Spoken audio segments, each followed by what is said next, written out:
Fernando Ruiz es autor del libro Cazadores de Noticias, 200 años de la vida cotidiana de los periodistas. Y la verdad, queríamos hablar con él porque hace poco se cumplió o se celebró el Día de la Libertad de Expresión y siempre creemos muchas veces los que estamos en los medios de comunicación que hoy fue el peor momento o es el peor momento de todo, cuando uno tiene una visión negativa o no. Pero me parece que cada tanto está bueno rescatar a estudiosos como Fernando, quien analiza y desmenuza todo lo que ha sido la historia de los medios de comunicación. Fernando, ¿qué tal? Buen día, ¿cómo le va? ¿Cómo está usted? Hola, Darío, ¿cómo andás? Muy bien.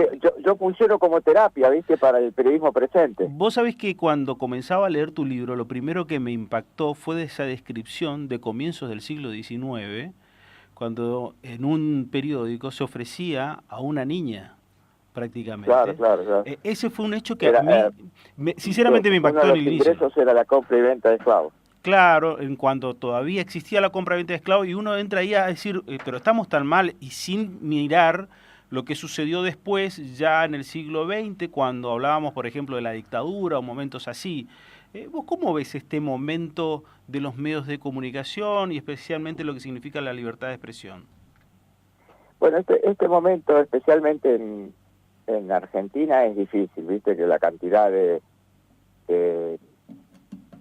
periodistas que han perdido el trabajo en estos años ha sido muy grande. Es un proceso que vos sabés que es mundial, ¿no? El cambio del ecosistema periodístico, el ecosistema digital ha traído una transformación muy fuerte.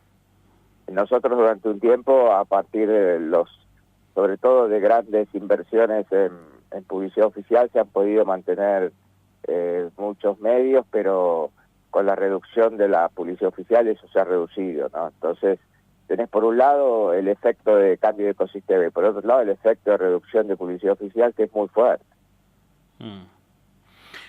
Entonces tenés Sí. una crisis del trabajo en el periodismo. Pero, como vos mencionabas, en el libro también se ve que no es que había otras etapas florecientes. Claro. Hay una cosa que es que esta profesión periodística generalmente tiene una isla de calidad profesional y alrededor de esa isla de calidad laboral, mejor dicho, o sea, con periodistas con un trabajo full time que pueden tener un ingreso quizás único para sustentar a su familia, alrededor de esa isla de calidad laboral hay una especie de océano de precarización y de marginalidad laboral, ¿no? Eso ha sido siempre, o sea, ya a principios del siglo XX vos tenías alrededor de la mitad de los periodistas en la ciudad de Buenos Aires que trabajaban que tenían otros trabajos, la mayoría empleos públicos, ¿no? Claro, Así claro. que eso ha sido bastante constante. Ahora, Fernando, con la irrupción de los medios digitales, especialmente lo que son las redes sociales, ¿se puede pensar que se puede prescindir de periodistas? No, vos viste lo que pasa cuando se prescinde de los periodistas, ¿no? Se pierden puntos de referencia, la sociedad pierde conocimiento común. Viste que las sociedades funcionan mejor cuando hay un conocimiento común, es decir, cuando todos más o menos se poner de acuerdo sobre algunos hechos, no sobre lo que opinan sobre esos hechos, pero sí sobre los hechos, ¿no? Esto es lo que pasó, después cada uno tendrá su opinión. Pero cuando la sociedad no se puede poner de acuerdo, ni siquiera sobre lo que pasó, ahí tenés una torre de Babel peligrosísima, que es muy difícil construir cosas sobre esa falta de conocimiento común. ¿Y cuál es el desafío de los periodistas hoy? ¿Saber reinventarse? Sí, reinventarse, pero pensar que... Reinventarse quiere decir, en mi opinión, ¿no?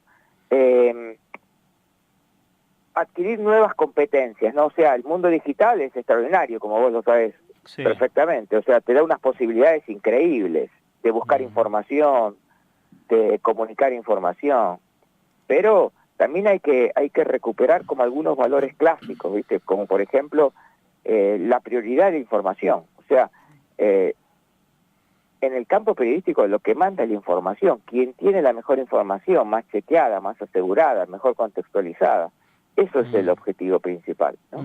Hoy no hay Todo lo demás son sí. herramientas para lograr eso.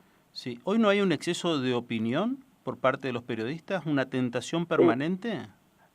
Yo creo lo mismo que vos, Darío. Me parece que viste que siempre se habla del populismo de los políticos, ¿no? Yo creo que también hay populismo periodístico.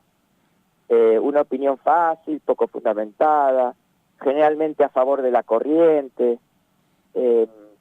donde uno empieza a opinar sobre cosas que se acaba de enterar y le trata de explicar a la gente cómo funciona determinado tema sin tenerlo uno bien comprendido. Entonces eso genera más confusión, más neblina, ¿viste? Más ruido en la conversación pública. Entonces uno quiere creer, generalmente trata de afirmar cosas que les conviene o que le conviene a los sectores políticos con los que uno está de acuerdo. Entonces la conversación se confunde mucho. Por eso es tan importante el periodismo profesional, Darío. Es muy importante. Ahora es difícil la situación que están viviendo, pero si el periodismo profesional desapareciera, la sociedad perdería referencias sobre lo que está ocurriendo, que le generaría una confusión enorme. Por ejemplo, mira, los editores de principio del siglo XX en Buenos Aires, una vez hubo una huelga gráfica, donde durante 10 o 12 días no salieron los diarios, no había radio, no había otro medio de comunicación. Entonces Buenos Aires estuvo 10 o 12 días completamente desinformada. Y en una de las crónicas posteriores, uno de los periodistas escribía: la ciudad parecía un niño en una pieza oscura. Esta idea que vos no tenés ninguna posibilidad de orientarte, que perdés referencias, y sin esas referencias no hay posibilidad de construir ni siquiera una mínima parte del bien común, ¿no? Analizando el periodismo me quedé con esa frase: hoy existe también un populismo de periodistas. Sí, yo creo que sí. Mira, si vos tenés que decir cómo está construida la receta actual del periodismo argentino, una porción muy poquita de periodismo profesional, una porción grande de periodismo militante y una porción grande de periodismo populista. ¿Cómo debería ser?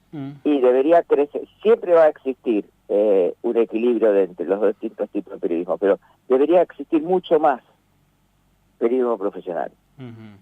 ¿Crees que la sociedad reconoce al periodista? Y poco. Por esto que te digo yo, me parece que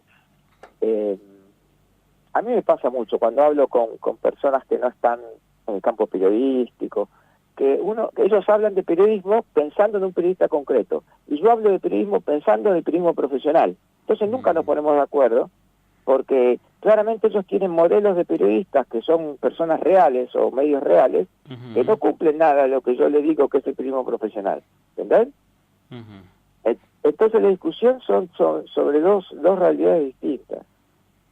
Yo pienso que si vos decías que hacia dónde debería ir el periodismo, yo diría, tendría que pensar formas de generar un shock de credibilidad, de recuperar credibilidad. Porque si vos no recuperás credibilidad, no te van a escuchar.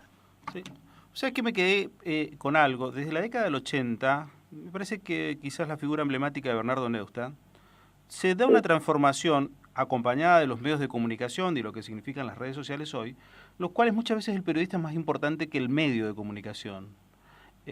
¿Esto está bien, está mal, hace bien, hace mal? Yo lo juzgaría a partir de su respeto a las reglas profesionales. Si es el medio, si es el periodista, juzga su acción en función a si cumple o no las reglas profesionales. En el caso de Neustadt, no era un modelo de comportamiento de reglas profesionales, muchas veces Neustadt fue un político con micrófono, ¿no? Eso era otra cosa. ¿Qué es lo que nosotros tendemos a tener?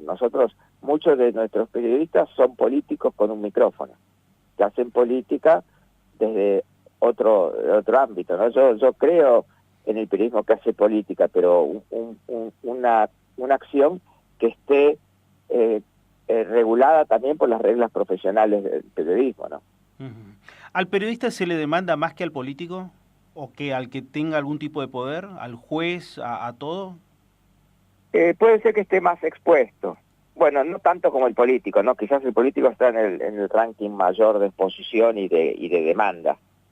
pero seguro más que los jueces, ¿no? Que en general en la mayoría de las comunidades los jueces tienen una posición más opaca, menos visible, pero los periodistas están en la vidriera claramente, ¿no?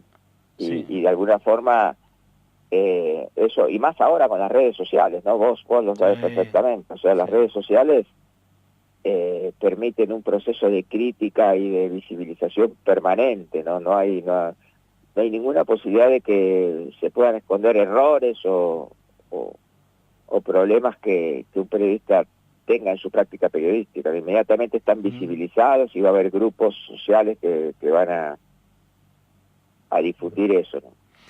Yo creo que esa demanda hay que tratarla de dar la vuelta, por eso hablo del shock de credibilidad.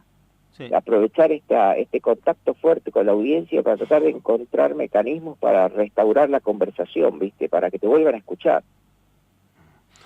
Me parece altamente interesante, Fernando. Te mando un abrazo, gracias. Un abrazo, Darío, abrazo. Y recomendamos altamente lo que es tu libro Cazadores de Noticias, el último libro. Fernando Ruiz, fue Cazadores de Noticias, 200 años de la vida cotidiana de los periodistas, editado el año pasado. Es profesor de Periodismo y Democracia en la Universidad Austral.